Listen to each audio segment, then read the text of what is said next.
नमस्कार बहनों और भाइयों, वर्ल्ड टुडे चैनल द्वारा आयोजित IIW20 चैनल में आपका स्वागत है। मेरा नाम डॉक्टर प्रिय रंजन त्रिवेदी है और मेरे साथ हैं आज के विशेष वक्ता डॉक्टर मार्कंडेय राय साहब, जो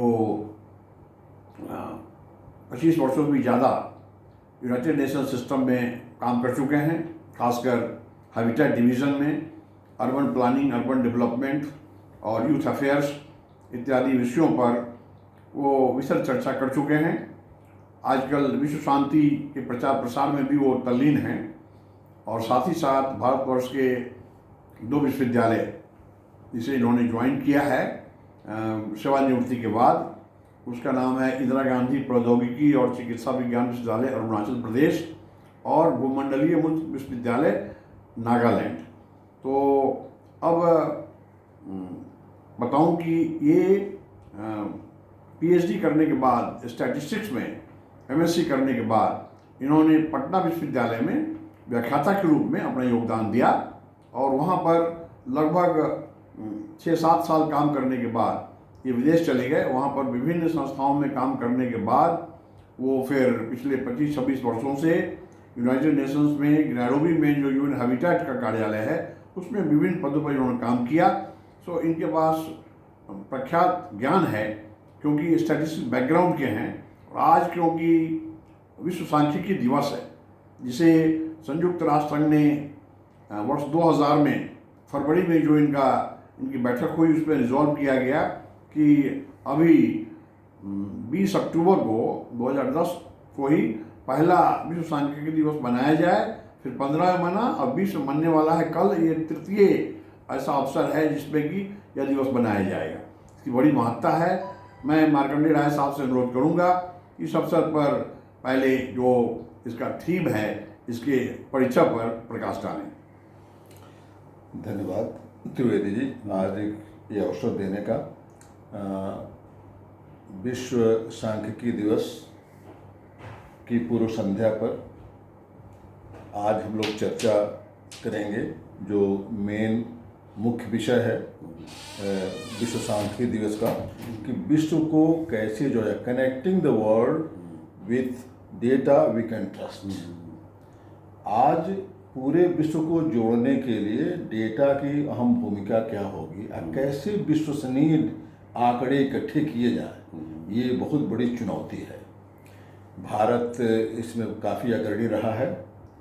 जब विश्व में बहुत अच्छे ढंग से आंकड़े नहीं इकट्ठे किए जाते थे उस समय से भारत ने इंडियन स्टैटिस्टिकल इंस्टीट्यूट की स्थापना करके प्रोफेसर PC महलनोबिस के निर्देशन में बहुत ही व्यवस्थित ढंग से सेंसस जनगणना कराना और नेशनल सैंपल सर्वे की भी स्थापना की।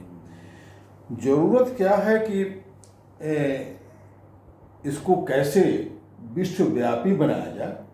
हम जैसे कि कहते हैं भारत की संस्कृति में कि विश्व एक परिवार है, वैसे ही आज विश्व की बहुत सी समस्याएं जो हैं वो सीमाओं से बाधित नहीं हैं। जैसे कोरोना को ही ले लीजिए। आज कोरोना के चलते ये काफ़ी एक्सपोज हो गया पूरा विश्व मानव समुदाय कि हम लोग इसके लिए तैयार नहीं थे। हम लोग युद्ध की प्लानिंग तो 50 साल तक की करते हैं, लॉगरिथमिक मॉडल और बहुत तरह के मैथमेटिकल स्टैटिस्टिकल मॉडल बनाते हैं कि आगे 50 साल बाद किस तरह की लड़ाई होगी और हाइब्रिड वार क्या क्या। लेकिन हम लोगों ने हेल्थ के बारे में कोई ऐसी तरह प्लानिंग नहीं की थी। सब आपको विदित है कि UN स्टैटिस्टिकल कमीशन इसको कोऑर्डिनेट करता है कि विश्व में कैसे क्लासिफिकेशन, डिफिनीशन, इंटरप्रिटेशन और एक तरह से कंपेरेबल डेटा इकट्ठा किया जाए। कि नहीं तो होता क्या है कि एप्पल बनाना सब एक में मिक्स हो जाता है। आपको एक एग्जाम्पल देंगे, बहुत छोटी छोटी बात है जिससे कि आपको लगेगा कि कितना हम लोग मैंने मुश्किल समय से गुजरते हैं और कितना कठिन है। जैसे कि टेररिज्म, 2005 तक विश्व की किसी के पास भी टेररिज्म का डिफिनीशन नहीं था कि ये नेशनल मूवमेंट है, ये फ्रीडम फाइट की बात है, या किसी सरकार के खिलाफ में किसी जन आंदोलन है, या सचमुच ये टेररिस्ट जो कि आतंकी आंदोलन है। 2005 में विश्व समिट में न्यूयॉर्क में जब प्रेसिडेंट जूनियर बुश वहाँ के प्रेसिडेंट थे न्यूयॉर्क के, अरे अमेरिका के, उस समय हम लोगों ने मिल करके स्टैटिस्टिकल कमीशन के द्वारा टेररिज्म को परिभाषित की। सेम चीज आज हम लोग, विश्व अर्बनाइज होता जा रहा है। आपने ठीक ही कहा कि मेरा जो योगदान रहा है विश्व यूनाइटेड नेशन संयुक्त राष्ट्र संघ में, उसमें हमारा मेन भूमिका ये थी कि ठीक है राष्ट्रीय स्तर पर जो जनगणना होती है उसके लिए तो हम लोगों ने प्रिंसिपल रिकमेंडेशन और डिफिनीशन क्लासिफिकेशन एक तरह का कर लिया है, जबकि डेटा यूनाइटेड नेशन संयुक्त राष्ट्र संघ एक जगह इकट्ठा करके पूरे विश्व को बांटता है, दिखाता है कि आज जनसंख्या की क्या हालत है और क्या सिचुएशन है, ग्रोथ रेट क्या है, पॉपुलेशन कैसे बढ़ रहा है, और क्या मैंने कितने लोग गरीबी में हैं, अमीर में। लेकिन जब शहरीकरण शुरू हुआ 90s के समय में, उसमें शहर की कोई डिफिनीशन ही नहीं थी, कोई परिभाषा नहीं थी।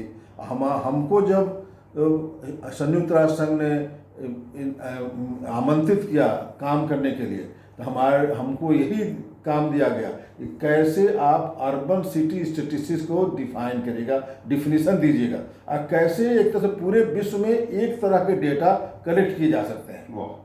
अर्बन और रूरल में कोई अंतर ही नहीं था। आपके लिए जो रूरल था और लोगों के लिए अर्बन था, जो और लोगों के लिए अर्बन था, बहुत से विकसित और विकासशील देशों के लिए वो रूरल था। बहुत से देशों ने उस डिफिनीशन को, उस परिभाषा में परिवर्तन किया कि कुछ फंड ग्रांट भी लेने हैं कि हम रूरल कर दें, अर्बन कर दें। तो अर्बन और रूरल आज तक भी क्लियर एक यूनिफॉर्म डिफिनीशन नहीं है। वैसी तरह से शहर में हम लोग जब डाटा आंकड़ा मांगते थे किसी शहर का, तो उसमें वो आंकड़ा वो मेट्रोपॉलिटन सिटी का है, एडमिनिस्ट्रेटिव सिटी का है, या अर्बन एग्लोमरेशन का है, इसमें कोई भी भेदभाव नहीं हो पाता था। हमारी जिम्मेवारी थी कि जितने भी डिफिनीशंस हैं, क्लासिफिकेशंस हैं, इंटरप्रिटेशन हैं, और एक तरह का डेटा हर जगह इकट्ठा हो, क्योंकि विश्व शहरीकरण की तरफ बढ़ रहा है। 2008 में ही पूरा विश्व की आधी जनसंख्या शहर में पहुंच चुकी है, और आगे भी उम्मीद है कि 2050 तक शायद 70% से ज़्यादा जनसंख्या शहरों में रहने लगी। ऐसे समय में प्लानिंग के लिए, मॉनिटरिंग के लिए और कंपैरिजन के लिए शुद्ध, सही और जिस पर विश्वसनीय आंकड़े हैं उसकी बहुत ज़रूरत है। लास्ट में हम एक ही एग्जाम्पल देंगे कि मिलेनियम डेवलपमेंट गोल में हम लोग सक्सेसफुल नहीं हो पाए, क्योंकि बहुत देशों के पास आंकड़े ही नहीं थे कि कैसे उसको मॉनिटर किया जाए, कैसे उसको जांचा जाए। आज हमारे पास एक अवसर और मिला है कि 2015 में पूरे विश्व ने एकजुट करके सस्टेनेबल डेवलपमेंट गोल तय किया, सतत विकास लक्ष्य तय किया। 17 गोल है, उसमें एक इरेडिकेशन ऑफ पॉवर्टी है, नो पुअर का है पहला लक्ष्य। उसमें बहुत से देश इन आंकड़ों को छिपाते हैं, सही नहीं बता पाते हैं। इनइक्वालिटी की है, ह्यूमन एम्पावरमेंट है, इन्वायरमेंट है। 17 गोलों में सब चीज़ें मैंने बंद कर दी गई हैं। उन 17 गोलों में आज 5 साल पूरा हो गया है, लेकिन बहुत से देशों के पास सही तरह के आंकड़े इकट्ठा करने की न सामर्थ्य है न उनके पास जानकारी है। भारत में भी नीति आयोग को यह काम दिया गया है, लेकिन उसमें बहुत से व्यवधान और त्रुटियां हैं, क्योंकि बहुत सी चीज़ें डिफाइंड ही नहीं हैं।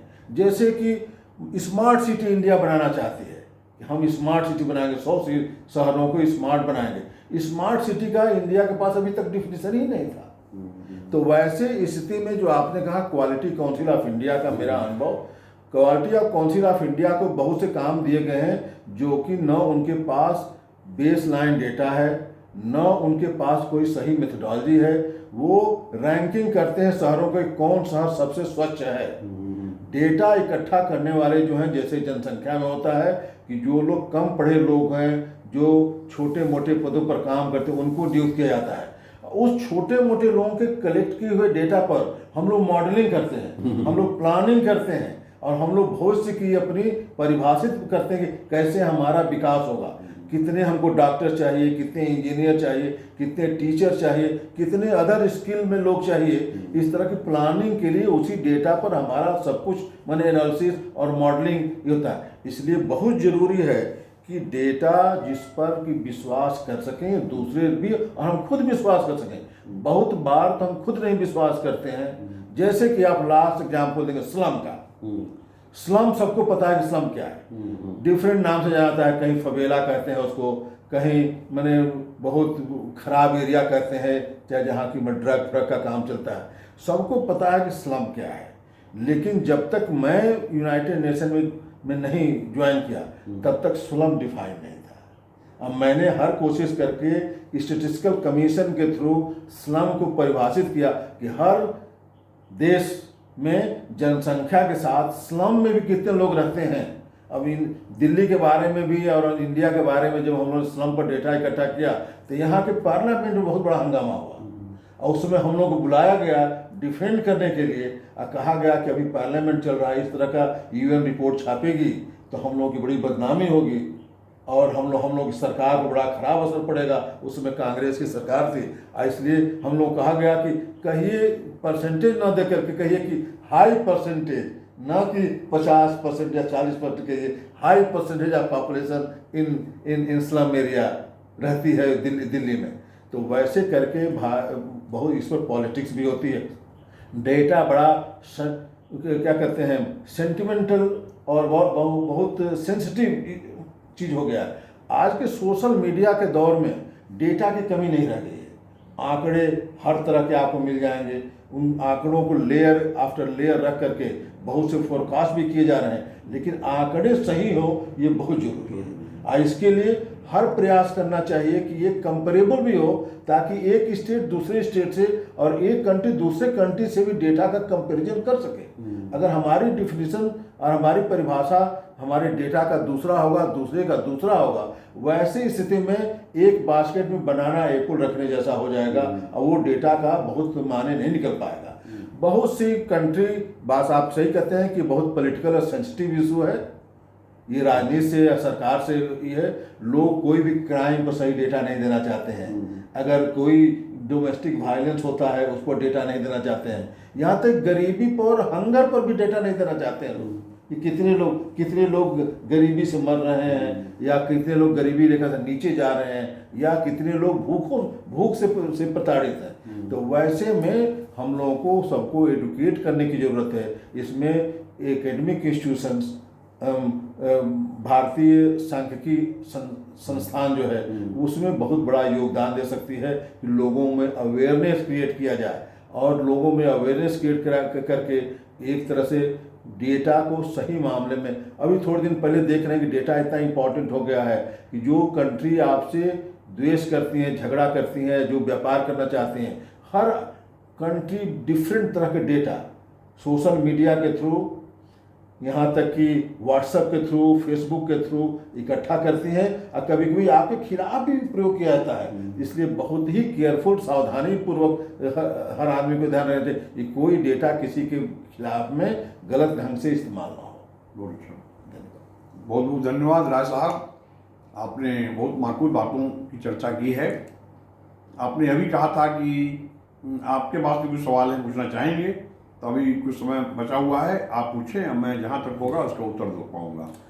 त्रिवेदी जी, आपको हम लोग सर झुकाते हैं और बड़े सम्मान के साथ देखते हैं, क्योंकि आपको हम लोग मानते हैं कि 21वीं शताब्दी के अगर मदन मोहन मालवीय किसी को मालवीय कहा जाए एजुकेशन के क्षेत्र में, आपने कई दर्जन इंस्टीट्यूशंस आपने स्थापित किए, 2 विश्वविद्यालयों की स्थापना की, the global open university Nagaland और the Indira Gandhi technological and medical sciences university Arunachal Pradesh, और विश्व में भी इटली से लेकर के कहाँ कहाँ आपने शिक्षा में बहुत लोगों को निर्देशन दिया, सुझाव दिया और बहुत लोगों को प्रोत्साहित भी किया।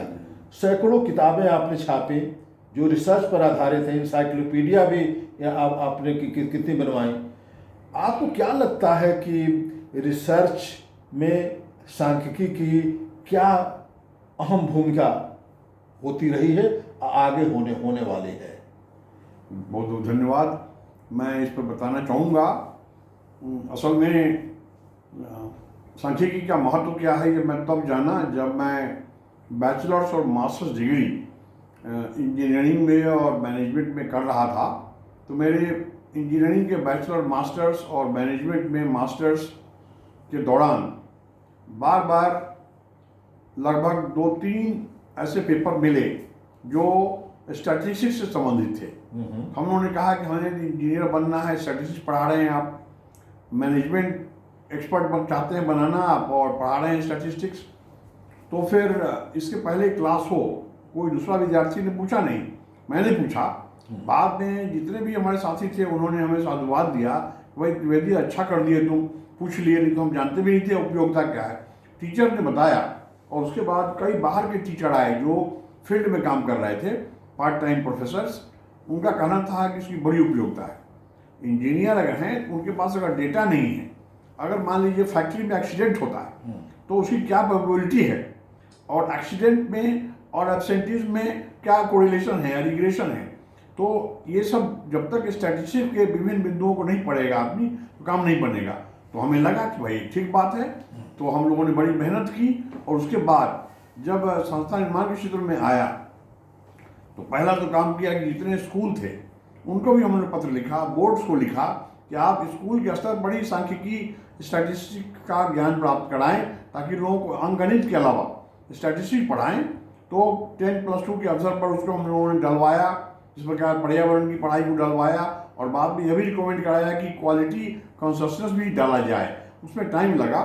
इस बीच में जहाँ तक शोध का सवाल आपने पूछा, हम लोगों ने देखा कि अगर रिसर्च नहीं हो पा रहा है क्वालिटी अवेयरनेस के क्षेत्र में और स्टैटिस्टिकल क्वालिटी कंट्रोल के क्षेत्र में, तो होता है कि केवल एब्स्ट्रैक्ट रिसर्च करने से काम नहीं बनेगा। जितने हमारी इंडस्ट्रीज़ हैं, जितने हमारे पब्लिक सेक्टर हैं, प्राइवेट सेक्टर हैं, या जितने डिपार्टमेंट्स हैं, मिनिस्ट्रीज़ हैं, वहाँ पर स्टैटिस्टिक्स क्या भूमिका होना चाहिए, कैसे फ़ायदा होना चाहिए। जिससे आपने बताया कि जो पढ़े लिखे लोग नहीं हैं और प्रशिक्षित नहीं हैं, वो लोग डेटा कलेक्ट करते हैं जिसका कोई मतलब नहीं है। तीसरी बात कि हम लोगों ने चैम्बर ऑफ कॉमर्स के सहारे और विभिन्न प्रधानमंत्रियों और राष्ट्रपतियों को, राष्ट्राध्यक्षों को हम लोगों ने लिखा यहाँ से।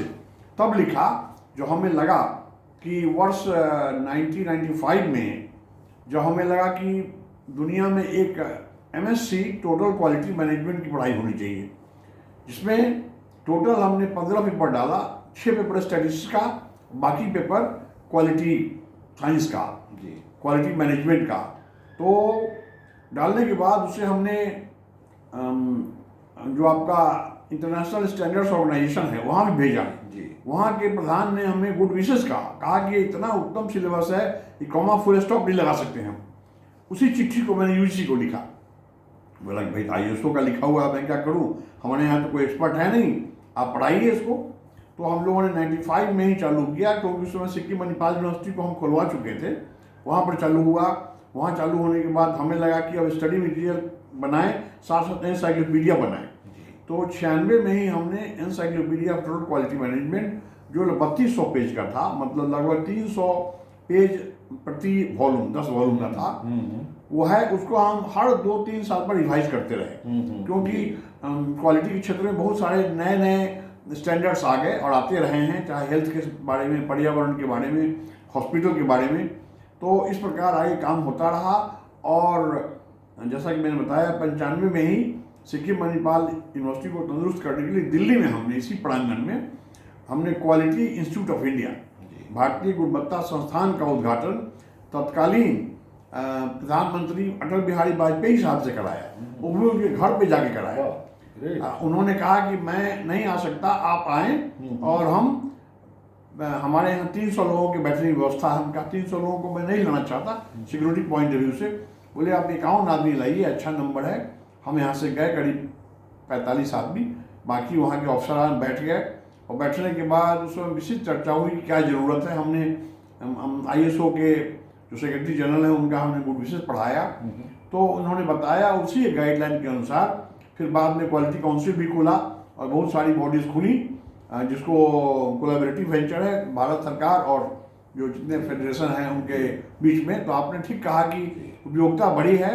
अब ज़रूरत इस बात की है कि इस करिकुलम को हम लोग हमेशा रिवाइज करें और जो 1200 प्लस विश्वविद्यालय हैं, सेंट्रल हैं, डीम्ड हैं, प्राइवेट हैं, स्टेट हैं, इंस्टीट्यूशन ऑफ नेशनल इंपॉर्टेंस है, सब के बीच हम अवेयरनेस चालू करें कि हम तो केवल मास्टर्स ही कर पा रहे हैं, पीएचडी, लेकिन हम लोग बैचलर्स डिग्री नहीं चालू कर पाए। बैचलर्स डिग्री भी चालू हो जिसमें कि स्टैटिस्टिक्स और क्वालिटी मैनेजमेंट को जोड़ के हो। बीएससी स्टैटिस्टिक्स तो बहुत जगह है, लगभग सभी विश्वविद्यालय में है, बीएससी ऑनर्स भी है, बीए भी है, लेकिन ये करें हम लोग तो आगे बात बहुत बढ़ सकती है। और इन्हीं शब्दों के साथ मैं आपको धन्यवाद दूंगा कि आपने विस्तार में बताया, क्योंकि इन्हीं बातों को अपने हमारे भारत के बाहर के जो मित्र हैं और दक्षिण भारत के मित्र हैं उनका बड़ा रिक्वेस्ट रहता है कि हिंदी के अलावा अंग्रेजी में भी करें। तो बाकी बहुत सारे प्रश्न मेरे दिमाग में हैं, आपके पास भी दर्जनों सवाल हैं, तो किसी और मौके पर इसको हम चरणबद्ध तरीके से हम एक सीरीज बना दें, सीरियल बना दें। तब जी कंक्लूड अगर करें तो आप ये कह रहे हैं कि स्टैटिस्टिक्स के साइंटिस्टों की भाषा बन चुकी है, बिना इसके कोई भी रिसर्च, कोई भी शोध अधूरा रह जाएगा।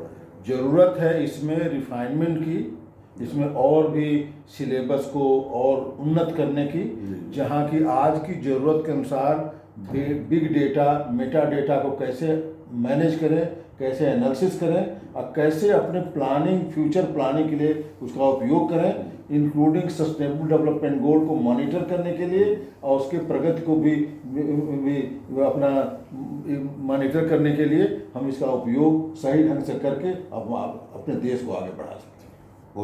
बहुत बहुत धन्यवाद बहनों और भाइयों। अब हम लोग इसका जो अंग्रेजी संस्करण है उसकी रिकॉर्डिंग होने जा रही है। धन्यवाद। जय हिंद।